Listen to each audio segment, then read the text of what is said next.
Joining me now, editorial director for the Daily Caller and host of WMALS Mornings on the Mall, Vince Coglianese. Vince, it's great to see you. Vince, what do you make of this? Do you remember when Jennifer Rubin used to claim that she was a conservative? But is she on payroll at MSNBC? Is that how it works? Once you get on payroll over at CNN or MSNBC, all of a sudden, everything that you used to care about goes out the window?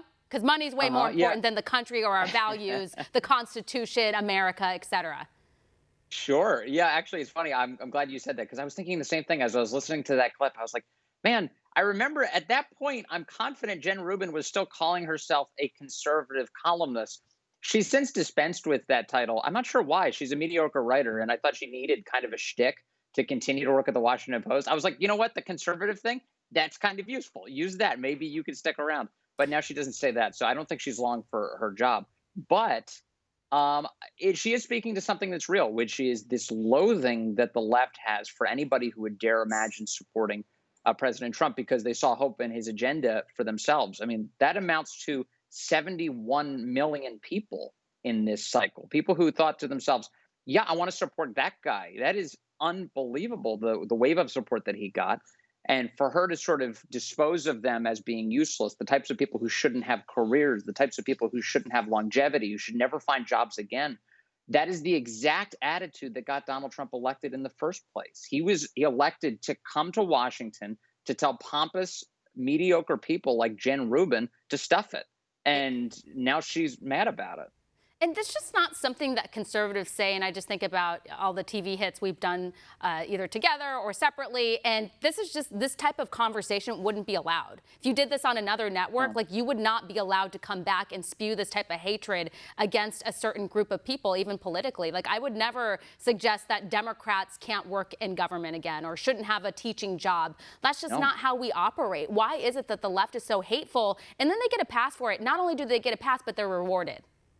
Because in some ways, because it's a cult. I mean, to be honest with you, I think that's one of the biggest things. It's just that, it's the end all be all, destruction by any means necessary and power by any means necessary. It's not a gentleman's agreement. It's not at the end of this battle, we'll go on our ways. I won't, you can live your life and I'll live mine. It's not like that at all. It's playing for keeps. And it's deeply unfortunate. I mean, look at the polling that just came out. Why did the pollsters get it wrong again this year? Why? Because Trump supporters were genuinely shy about sharing their opinions. Why is that? Because of the vitriol and disgusting sort of bile that's constantly spewed at them for daring to have a different political position. I think Jen Rubin and all of the people who speak like her are vocalizing the very reason why it's so hard to detect good Americans who have a genuine difference of opinion. Yeah, the pollsters got it wrong, and President Trump has said this over and over again, and I agree with him. This was voter suppression.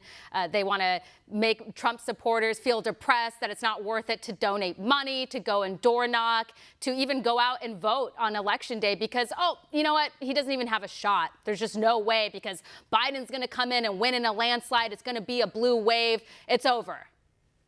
Yes, there's been a theatrical opposition to Trump ever since he decided to run for office. At one point, they mocked him. They thought, oh, this will be great if he's actually at the front of the ticket in 2016. Hillary Clinton will beat him so easily. We saw how that went.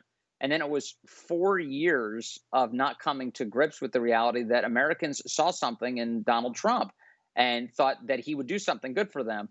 And now there's sort of a bit of a victory lap being taken by the fact that Donald Trump was voted out of office in their view, and they're done with the election, regardless of whatever legal objections the president is raising in court.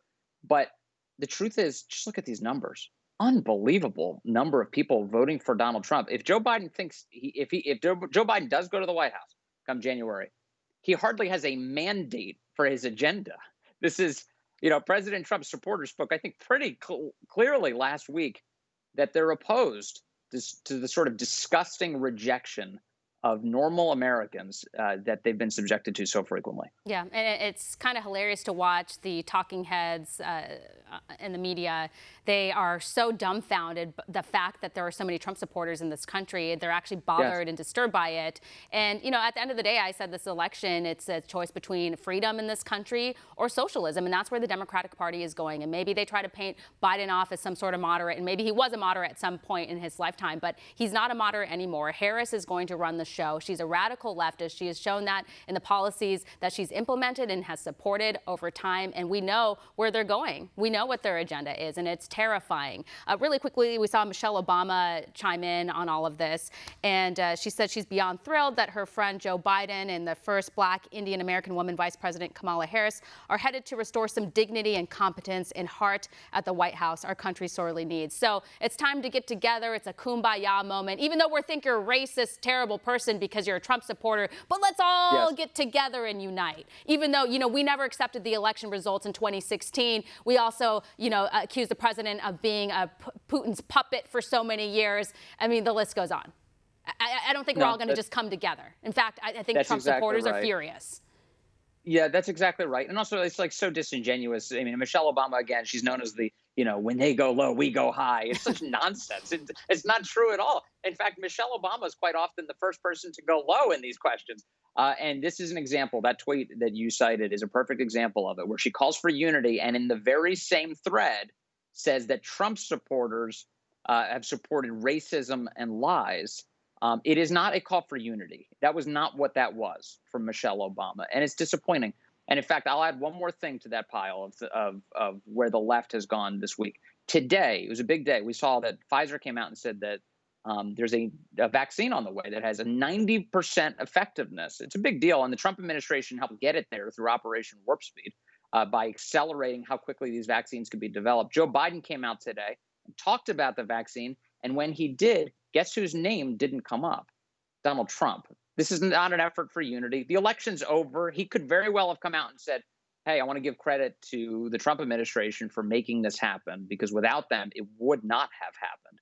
But he didn't say that. Exactly. They're not looking to unify at all. No, and that's how they operate. And I remember under Trump's economy and how well we've been doing, the Democrats come out of the woodwork and they're like, oh, you can thank Obama for that. And it's like, no, that's not how it works. And then, when things are bad, then, that's all Trump's fault, of course. And really quickly, we're almost out of time, but I really wanted to get to this. We have a video of some of the Biden supporters taking to the streets to celebrate. Roll tape.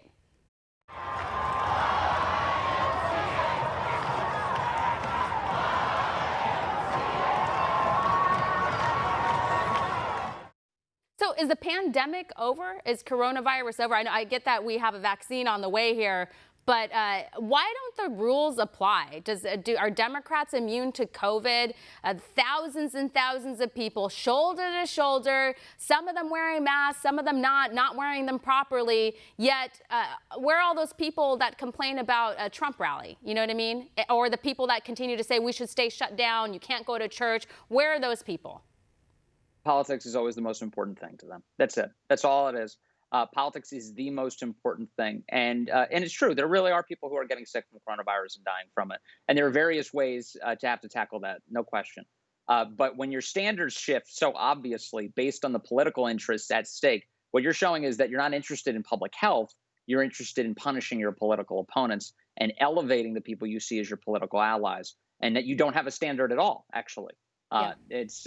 It's the hypocrisy is on display. I'm glad you played that, because I think it really indicates for people that they didn't mean it in the first place. Yeah, I mean, not only that, there's video of people who are wearing masks and then they're like popping champagne bottles and then like sharing the champagne bottle. Like that makes no sense. And you don't have to be. Go ahead. No, you're right. You don't have to be Dr. Fauci to conclude that might be a problem. Oh, by the way, Dr. Fauci has not spoken out about this either. He's had nothing to say on this particular one. He was very good at scolding Trump supporters, though, but not on this one. Yeah, and aside from coronavirus, I think probably just sharing champagne bottles with random strangers could have other issues as well. But again, you pointed out there are people that are dying coronavirus. It spreads easily. It's something serious, but these Democratic politicians need to be consistent, and when they send these like weird messages and signals, and Dr. Fauci's quiet about what's going on in the streets for Biden, and they pretend that celebration is more important than the virus, it's really conflicting and it really confuses people. So they need to get their messaging on board, and we'll be keeping an eye on it for sure, because the hypocrisy is astounding. Well, Vince, we're totally out of time. Thank you.